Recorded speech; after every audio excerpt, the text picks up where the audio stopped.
Well, hello again, everyone, and welcome to our latest webcast that we are bringing you from Travel Weekly as part of our Roadmap to Recovery series. You can see I'm joined this morning by Steve Heapy, who is the CEO of Jet2.com and Jet2holidays. We are speaking just hours after the release overnight of the Global Travel Taskforce framework. We've been waiting for it. We thought it was going to be the 12th. It's come overnight. And I'm just getting your initial reaction, Steve. What are your thoughts? Initial reaction is disappointment, to be honest. It doesn't really give us anything. After 5 weeks of the Global Travel Taskforce putting together the report, they've come up with something that isn't an awful lot different in structure from that which we had in place last year.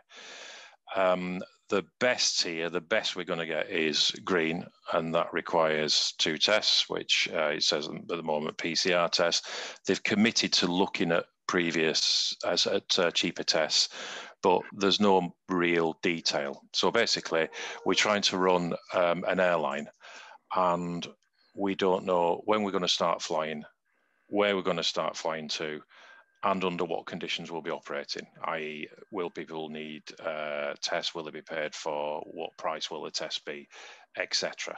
And, you know, were you led to believe you would be given that detail? Because someone said this morning, it's just pushing the goalposts further away again. We're still waiting, aren't we, for clarity?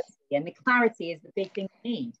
Yeah, I mean, to be fair, we weren't led to believe we'd be given a concrete list of destinations, etc. And we weren't expecting one. But, you know, running an airline, it's not like getting in a car. You just turn the key and away you go. We need to, recruit a lot of seasonal colleagues. So in the absence of knowing where we're flying to, we have to take a punt on where we think we're going to be flying to. Well, we don't know, because we don't really know what the criteria is to determine whether a country can be flown to or not. So basically, we'd have to recruit loads of seasonal staff in the UK, loads of seasonal staff in every one of the 50-odd destinations we fly to, and we might not be flying there for 2-3 months. So we'll have the cost base of a fully operational airline and potentially not flying. Yeah, it's just not sustainable. So I'm very disappointed by what's in there. It doesn't really give us anything. There's no clarity on the cost and availability of testing. There's no clarity on the destinations we'll be flying to. They've committed to that in early May. Well, early May. They've said 2 to 3 weeks we'll be able to know which. They'll start to tell us what destinations are on this green list. Yeah, I think I read early May, but starting on the 17th, it's not enough notice. You know, okay. And what does that do, Steve? Because you're obviously planning, or you were planning to start on May the 17th. You've been selling holidays. I'm sure there hadn't been loads from that point, but there will have been some. I'm sure you've sold some from May onwards. We have, yeah. What does that do to that restart date now? Well, it's with a heavy heart that I'm putting the restart date back to the 24th of June, because there's too much uncertainty. It's not fair on our travel agent colleagues who are having to field queries, etc., from customers saying what's happening. It's not fair on customers, and it's not fair on staff. People can handle good news and they can handle bad news, but the killer very often is uncertainty, and there's just uncertainty everywhere. So my personal view is I don't think there will be many places that were open. I think what's very dangerous is that they might go for the token glory routes, you know, Heathrow, Singapore, etc. What we want is routes that ordinary people want, not the business routes, you know, Manchester, Malaga. But Steve, even if you got those routes, the holiday routes that you need, the tests that they've now confirmed would need to be PCR tests. Yeah. The cost of that for a family of 4, over £800, would that not put some of your customers off? Absolutely. I mean, you know, I live in the north in Leigh, and 4 PCR tests to an ordinary family is a hell of a lot of money. You know, and people can't afford it. Yeah, people have saved up for the holiday, but, you know, a PCR test for a family of 4, it could be getting on for what, 500 quid? It's just not sustainable.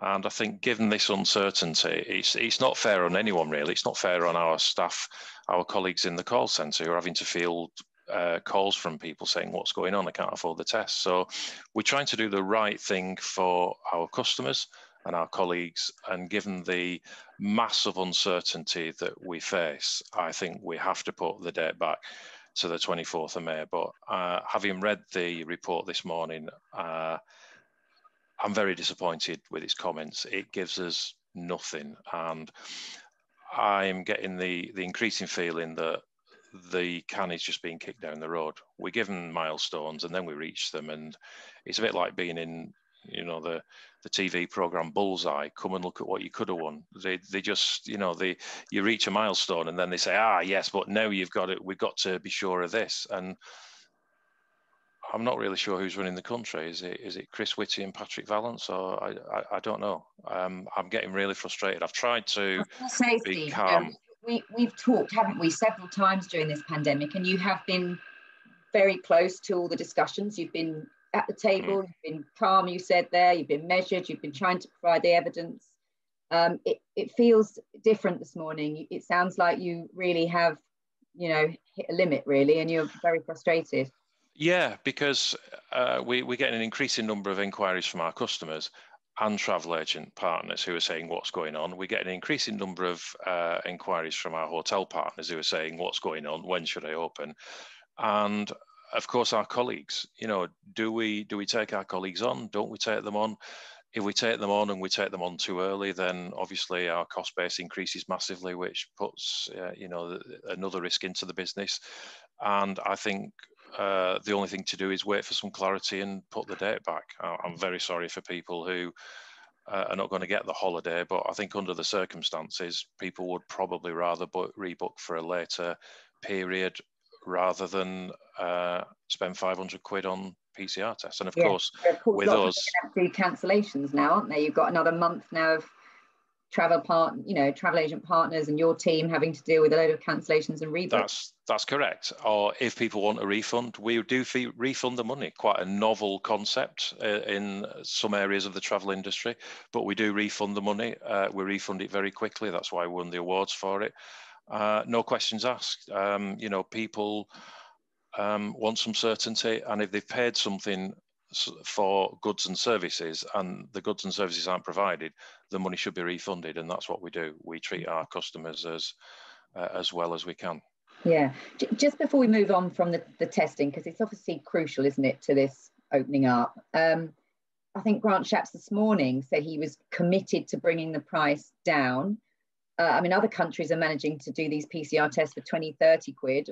We aren't anywhere near that at the moment. What confidence do you have in the price coming down to a level that would then make it palatable for the type of Jet2holidays customer to think it's worth paying that price? Well, being committed to something is quite a loose thing, really. The British government are committing to massively reducing CO2 emissions by 2050. I'll be long dead by then. They're committed to bringing down the national debt. Well, that's not happened. You can be committed to lots of things. I don't want commitment. We need action. I don't know what else to say, really. It's quite disappointing because we've got to now work out what we're going to do with our each of the destinations and our hotel partners, etc. And you put capacity onto some destinations and added new destinations in, haven't you? Clearly, hopeful that they would be opened up. And you mentioned there that you think it's going to be, in your words, the glory routes. Even this morning they talked about the US and Israel and places that aren't really on your network. Well, if you go around Lee, where I live, and ask people where would you like to go, out of 10,000 people, probably none will say Singapore, Israel, whatever. They'll Malaga, Turkey, Spain. I want to go to Tenerife on a holiday. We've got to be careful that they don't say, look, we kept our promise, that we've got some flights on and it's the business routes. That's no good. Yeah. People people are getting quite frayed at the edges, and they want some certainty. And do you have any, well, I'm sure you do, I mean, you obviously understand, I mean, their reasoning, isn't it, that they don't want to bring these new variants of COVID back in, and clearly there are still high rates of COVID in parts of Europe. So I'm sure you weren't expecting absolutely everywhere to open, but then they've got places like Greece and Turkey and Cyprus that were very keen to welcome Brits. So, you must have thought that they were going to be on the green list. To be honest, and this is the trouble, we'd hope some of the destinations would be on the green list, but in the absence of having concrete criteria that's used to assess whether something's red, amber or green, it's very difficult to predict. Now we can guess, but of course we just don't know. So there's just no certainty. We don't know when we're going to start flying, where we're flying to, what the conditions are for flying, and therefore on that basis it's impossible to plan going forward. And I think, people in the government need to stop touring the country, visiting vaccine centres and sticking the thumb in the air as if everything's all right, and get behind the desk and run the country. Yeah, I was going to ask you then, I mean, obviously you've made the decision on your restart date with a heavy heart, as you say, you're having to push that back. What else do you do now? I mean, do you continue lobbying? I know you have the ear of government, you must do, you're a big player in the travel industry, but what do you think, it's futile now? Will you continue trying to negotiate and talk to them, or what's your next step? No, it's not futile at all. I mean, we do speak to the government regularly, and we speak to the DFT, and there are some people that work in the DFT that we work very well with. We're just going to have to keep plugging away. There's no point, spitting your dummy out and starting massive arguments, and maybe people think I'm doing that today. I'm not. I'm just saying that because of the lack of clarity, we're having to put the date back, and that's it. Am I happy? No. Am I disappointed? Yes. Am I angry? Well, I'm not in the best of moods, but I do have some empathy for the government, but they can't just keep kicking the can down the road, because that feels as if what's happening. Yeah, and as you say, there's a lot of people dependent on jobs and the getting airlines back in the air and getting holidays back on sale. And that's what people want to do. People want to go on holiday. Our colleagues want to go on a holiday themselves, but they also want to take people on holiday. People have got jobs, livelihoods, futures, mortgages, etc. And we employ an enormous number of people throughout the year, but we also employ an enormous number of people seasonally as well. And what are we supposed to do? Do we bring people in for the season, or don't we? There's just a complete lack of clarity. I mean, there were two things that people picked up that were vaguely positive. I don't know whether you agree. I think one was Shap saying that, for the first time in a long time, they're now, saying that it is okay to book a holiday. I mean, that's been something we've been debating, haven't we, for so long? They kept saying don't book, when of course it was never illegal to book, but they've now sort of come out and said, yes, we're happy for you to book. Yeah. And then I think there was also this element of the green list that they're going to give us more notice if they're going to create a system where more notice is given if a country is going to move between the colours of the traffic light system, but I still think they're only talking about a week, which I guess when running an airline, it's still not loads of time, is it? Well, yeah, I mean, if we get a week's notice, we've basically got to take a view as to whether we think we will be able to fly to a destination and when, and then gear up the operation, staff, equipment, etc., ready to receive customers. But of course, it may never hit the green list. The green list at the moment is quite questionable anyway, because you need the PCR tests, and that's prohibitive in terms of cost. So number one, will it hit the green list? Number two, when will it hit the green list? Number three, what other conditions will there be in place? There's just too much uncertainty. And I think people have got enough on the plates at the moment, and people, me included, I guess, everyone's feeling a bit frazzled with this. It's been over a year now, and we don't seem an awful lot further. And I read the other day we'd reach herd immunity as a country, but I've not heard that mentioned much.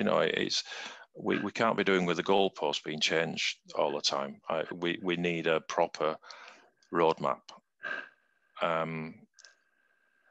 It's probably, I don't know. I'm disappointed this morning. I'm sorry. I'm a bit grumpy this morning. But I think it's understandable, Steve, and we're grateful for you for jumping on here and giving us your view so soon after it was announced. I'm sure there's still more to digest. And thank you for letting us know about the new restart date, because obviously that will be important for many people who are selling your holidays to know about and to act upon. So thank you. Thank you for your time, Steve. Yeah, I mean, we'll keep working with the government, with the DFT, etc., and keep lobbying and working our best to do that. But at the end of the day, the decisions aren't ours. We have to try and give customers, travel agent partners, hotel partners, as much certainty as we can. Everyone's got businesses to run. And I think the best thing is the action I've just been through. It gives everyone, at least they know where they are for another month. So, and presumably, I know we're about to wrap up, but I'm just thinking, if you restart on the 24th of June, let's hope, you still have, a good July, August, September, let's hope, to get hopefully a decent summer out of this. Absolutely, yeah. I mean, it's by no means over yet. There's still the opportunity to have a very busy summer if we start on the 24th of June, but we need more notice for when destinations are going to start up. We need the testing issue sorted. 500 quid is prohibited for a lot of people, and we just need more certainty. We can't have this. I'm very much committed to do it. People can be committed to whatever they want.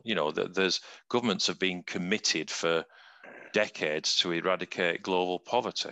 Well, that's not happened either. The commitment hasn't done much because it's still there. So I don't want commitments. I want, we need action. Need action. All right. Well, let's leave it at that for now, because I'm sure you're a very busy man. You've got lots to do today. Thank you for your time. Thanks, Lucy. We'll catch up again in a few weeks' time, but we do wish you all the best, Steve. Thank you. I'm going to get a cup of coffee and try and cheer up, I think. We got a smile. We got a smile out of you at the end. All right. Thank you. Cheers.